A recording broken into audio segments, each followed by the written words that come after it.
To get started, I just imported a video to my project as well as some green screen footage I'd like to overlay on it. Let's begin by dragging your main video clip onto the video 1 track on the timeline. Then drag your green screen footage above it onto the video 2 track. Now let's go over to the effects panel. Type color difference key into the search box. Then drag the effect onto your green screen clip on the timeline. Okay, right away, it removed the green screen from the overlay and my footage plays back with my blue smoke effect. This actually looks really good, but if you want to tinker a bit, select your green screen clip and go over to the controls panel.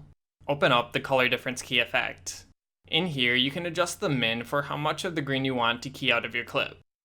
If too much of your footage is keyed out, you can adjust the max to bring some of the green back in. Finally, you can also play around with the gamma to more precisely affect the balance between the min and max. Okay, and that's it for this tutorial. Thanks for watching and see you next time.